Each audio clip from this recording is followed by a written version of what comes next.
I sent her 99 messages, not one reply, but the second he texted her, her ex, she responded in under 2 minutes. I stared at the last text I sent. "Are you okay? Just call me, please." It sat there, unread, unanswered. But then I saw her laugh at her screen. Smile. Type something quickly. Her fingers danced like her heart never broke mine. It wasn't always like this. There was a time she'd cry if I didn't answer fast enough. Now, I was just background noise to her real story, the one she still secretly had with him. I watched her from across the room, the glow of her phone lighting up her face as she giggled. Not at me, never at me anymore. My heart thudded slowly, like a dying engine. That's when I knew I had to walk away before I lost myself completely. So I did something I'd never done before. I didn't scream. I didn't fight. I just stood, walked to her desk, and wrote a note. 3 words, no drama, just truth. We're done. Goodbye. I left it next to her favorite candle, the one I bought her last winter when she said the scent made her feel safe. Then I grabbed my passport, booked a one-way ticket to Paris, and walked out of her life without a sound. She didn't even notice, at least not yet. But when she did, oh, she wasn't ready for the silence I left behind. My name is Rayyan, 28 years old, freelance photographer by profession, hopeless romantic by heart. I see the world in still moments, sunsets caught between high-rises, lovers smiling under fairy lights, strangers crying quietly in crowds. Maybe that's why I fell for her the way I did. Her name was Zoya. She was chaos wrapped in beauty, messy bun, oversized sweaters, always late, but somehow never wrong. She walked into my life 2 years ago at an art gallery I was shooting for. She stood in front of one of my photos, tilted her head, and said, "You've captured sadness beautifully." I turned, surprised. Most people only commented on the light, the framing, the technique. But she saw feeling, and I saw her. That night, we stayed until the gallery lights shut off. She told me her dreams of designing cafes in hidden corners of the world. I told her I wanted to publish a photo book someday.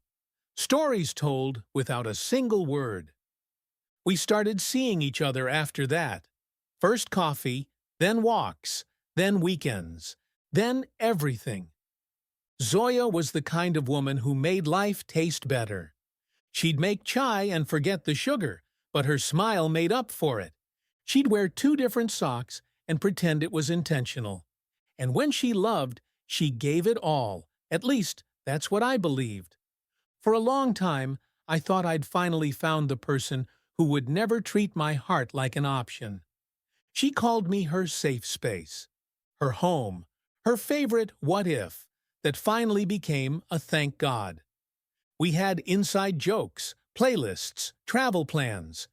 I even gave her a key to my apartment before she asked for it. It wasn't about moving in, it was about trust, about saying, "You're welcome in every corner of my life." But things started changing about 6 months ago. She became distracted, distant. Some days, her hugs felt hollow, her kisses rushed. When I asked if something was wrong, she'd smile and say, "Just tired, baby. Too much going on." I believed her, because love, real love, means patience, right? I didn't know then that her too much going on was spelled Rehhan, her ex. I didn't know that every time she said she needed space, she was scrolling through memories of a past that never really ended. I kept giving more, hoping it would bring her back. Back to me. Back to us. But the more I poured in, the emptier I felt. And still, I stayed. Because that's what love does. Until the day I realized I was fighting for someone who wasn't even looking in my direction anymore. It was a Thursday evening when the shift became undeniable. We were supposed to meet for dinner. Her favorite street food spot tucked in a quiet alley near Bandra. It had started as a tradition. Every last Thursday of the month, we'd go there, no matter how busy life got. A small ritual that felt like ours. But that day, Zoya didn't show. I waited. 20 minutes, then 40. No calls, no messages, just silence. I finally texted, "Everything okay?" No reply. Then another, "I'm waiting. Let me know if you're not coming." Still nothing. I called her. Twice. Straight to voicemail. By the time I walked away, the pani puri vendor had packed up, and the lights were shutting down. I told myself maybe she was stuck in traffic. Maybe her phone had died. Maybe. But that night when I got home and checked Instagram, I saw it. A story. Zoya, at a rooftop bar, wine glass in hand, smiling, glowing. The angle wasn't hers. She never posted mid-drinks. Someone else had taken it. I tapped. The next story revealed more. A hand across the table. Familiar. Male. A tattoo I recognized. Half moon on the wrist. Rayyan. My heart sank before I could stop it. I zoomed in like that would change reality. But no. There they were. Together. Laughing. She was supposed to be with me. She told me she was tired, that she needed space to think.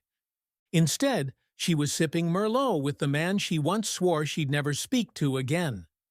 It wasn't just that she lied, it was the ease of it, the way she replaced our ritual with a reunion.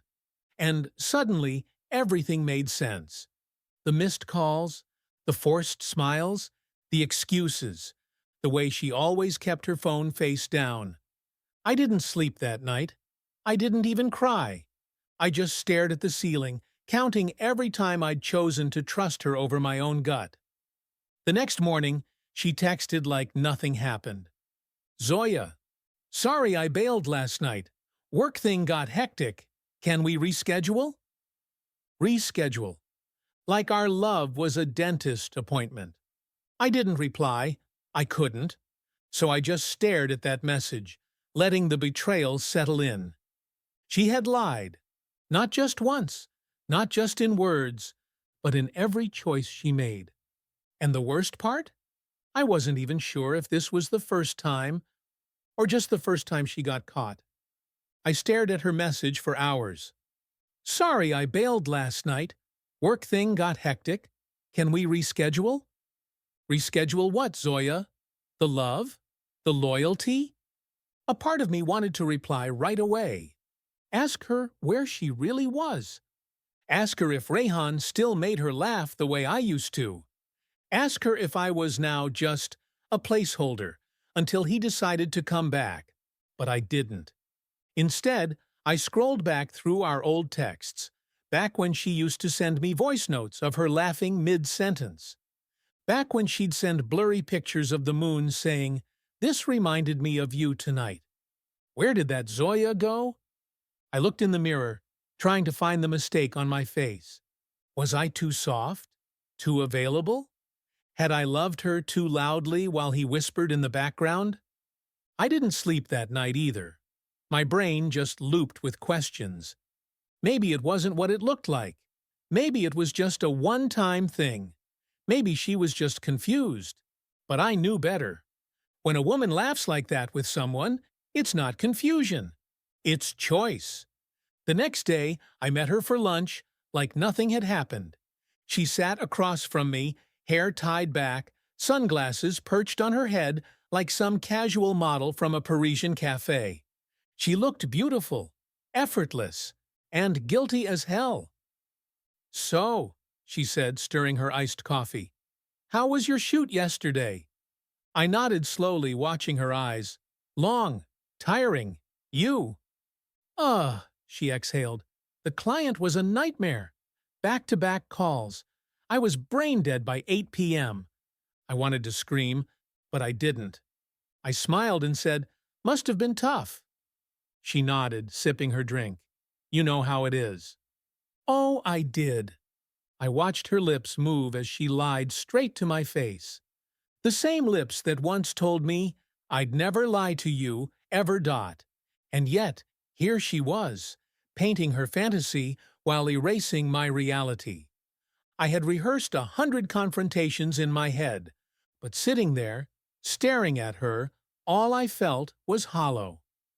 After lunch, we walked out into the sun. She reached for my hand. I let her hold it.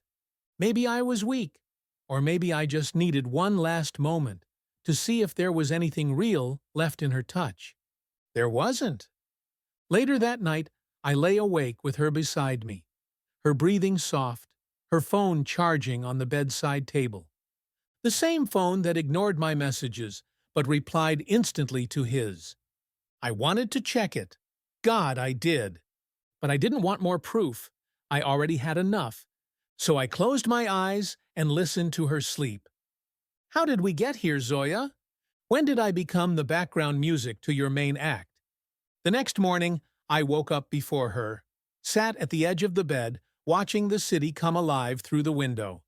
I was done being the fool, done pretending I didn't see what was right in front of me.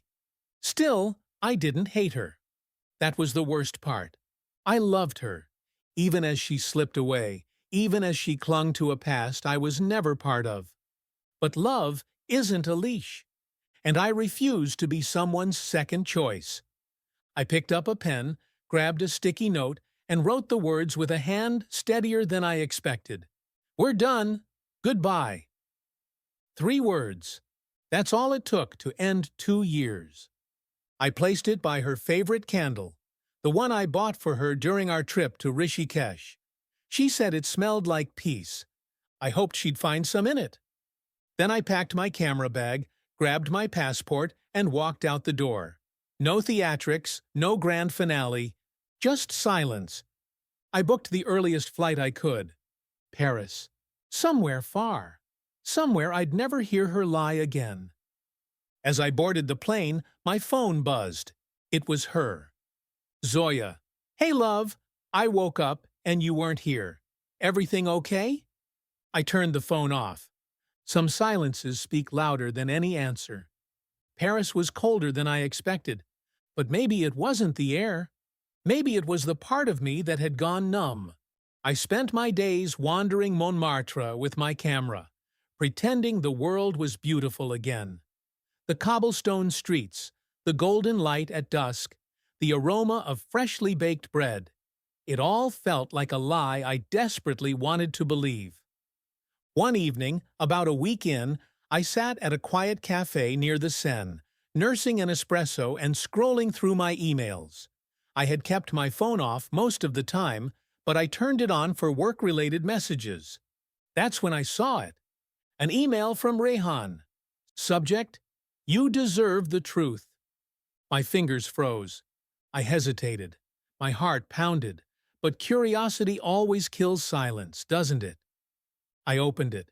Hey, you don't know me well, and I'm sure you hate me right now. Fair enough. I just wanted to clear something up. Not for Zoya, but for you. Last week she didn't call me.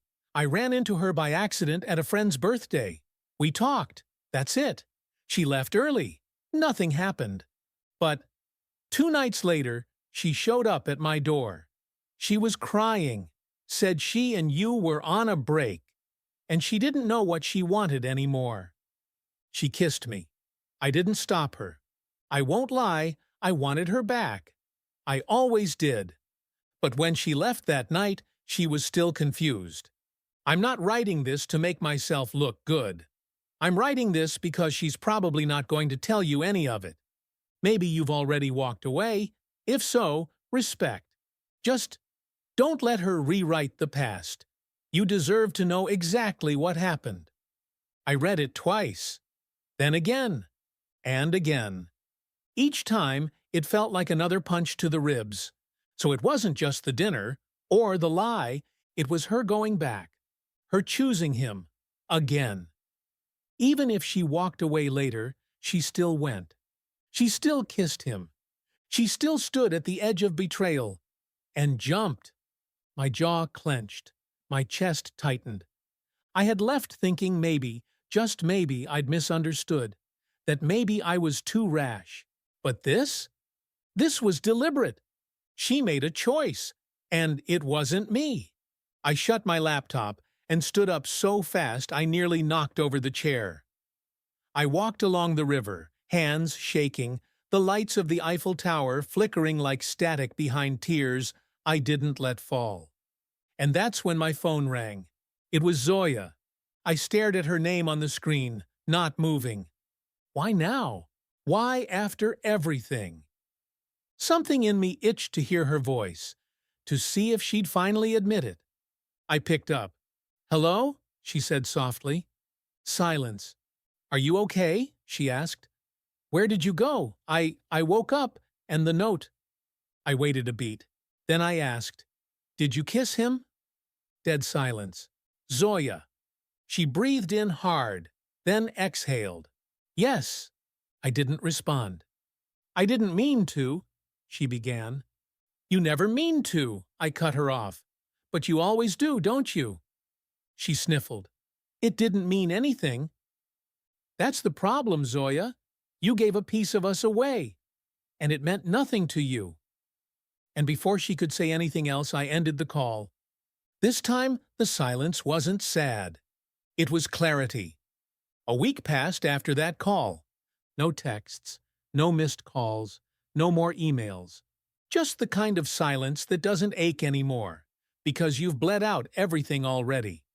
But I wasn't expecting her to show up in Paris. It was raining when I saw her. I was in a bookstore cafe tucked behind Notre Dame, flipping through an old photo journal.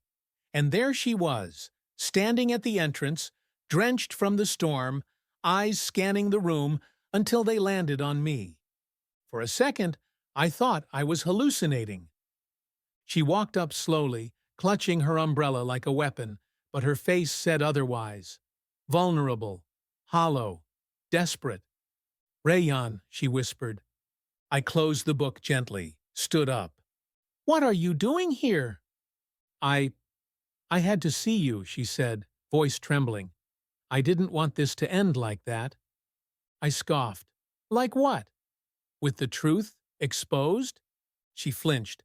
"Please, just listen." We stepped outside, under the awning as rain splashed against the cobblestones. She was shivering, more from guilt than the cold. "I messed up," she said. "I didn't know what I wanted, and I—" "Don't," I snapped. "Don't act like this was some lost, blurry moment. You chose him. You kissed him." She looked away, her eyes filling up. "I know, and I hate myself for it." I let out a bitter laugh. "Do you? Because you looked pretty alive in that restaurant, smiling, laughing like nothing else in the world existed." "I didn't go there to meet him," she rushed. "It just happened. And then that night, I was hurt, confused. You were distant lately, and—" "I was distant?" I stepped closer. "Zoya, I was breaking my back building a life for us. You just forgot to show up in it." Tears spilled from her eyes. "I thought maybe I needed closure with Rayyan. I thought seeing him again would remind me of all the reasons I left him," she said. "And did it?" I asked coldly. She didn't answer. That was all the answer I needed. "I never stopped loving you, Rayyan," she said suddenly, her voice breaking. "Even when I was confused. Even when I was stupid. You're the only one who ever saw me for who I am." I stared at her, at this beautiful, broken woman I once adored. The girl I wanted to marry. The one who used to read poetry on rooftops and laugh like the world belonged to us. But now, she was just someone who looked like her. "I believed in us," I said quietly, even when the signs were screaming at me not to. She stepped closer, rain now dripping from her lashes. "We can fix this. I'll do anything." "No, Zoya," I whispered. "You broke it in a place where glue can't reach." She tried to touch my hand. I pulled away. "I came here to find peace," I said, "but all I found was the final nail in the coffin." She sobbed openly now, mascara running. I still love you.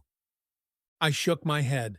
Then you should have protected me like something you loved, not treated me like something you'd replace if it cracked. The rain got heavier. She stood there, trembling, hoping for a miracle. But I had no more miracles to give. I turned and walked away. And this time, she didn't follow. 3 months later, Paris didn't hurt anymore. I stayed, not out of spite, not to run, but because, for the first time in years, I felt like I belonged somewhere that didn't come with 1,000 expectations or broken promises. I started freelancing full-time, street portraits, travel pieces, architectural spreads. The camera that once felt like an escape now felt like a purpose. One afternoon, while setting up a shot at the edge of Canal Saint-Martin, a little girl ran into my frame.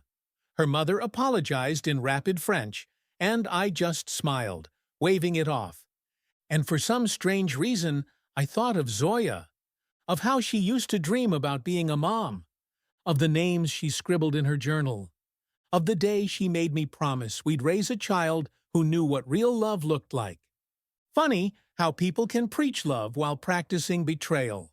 I no longer hated her, but I no longer missed her either. Zoya had emailed once, about a month ago. I just wanted you to know I'm back home. Rayyan and I, we're not together. We never really were. I'm starting therapy. I'm trying to figure out who I am when I'm not running from myself. I hope you find what you're looking for. I'm sorry I wasn't it. I didn't reply. Not out of cruelty, but because some stories need to stay closed. Love isn't always about holding on. Sometimes it's about learning when to stop bleeding for someone who keeps handing you the knife. I still remember the note I left that morning. I loved you more than you'll ever understand, but I refuse to beg someone to choose me twice. We're done. Simple. Final. People always think closure comes with a conversation, but sometimes it comes in silence, in your ability to walk away without needing to be understood. One evening, I returned to that same cafe by the Seine. The server recognized me. "No umbrella girl today?" he joked. I smiled faintly. Not anymore. Instead, I noticed someone else, seated a few tables away. She was sketching the river, her fingers smudged with charcoal. Her brows were furrowed in deep concentration, completely unaware of anyone around her. Something about her was quiet. Not in voice, but in presence. No chaos, no drama, just stillness. And I realized that's what I needed now. Peace. Not sparks that burn, but warmth that stays. She looked up, caught me staring, and smiled. I smiled back. Maybe it would lead somewhere, maybe not. But for the first time in years, I didn't feel broken. I didn't feel like someone trying to be chosen. I was just a man, breathing, healing, moving forward. Because sometimes the greatest revenge isn't rage. It's rebuilding, quietly, strongly, in a place they can no longer reach. And as I sipped my coffee, with the city glowing around me, I finally understood. You don't lose someone who never truly chose you. You find yourself again. And that's the real love story.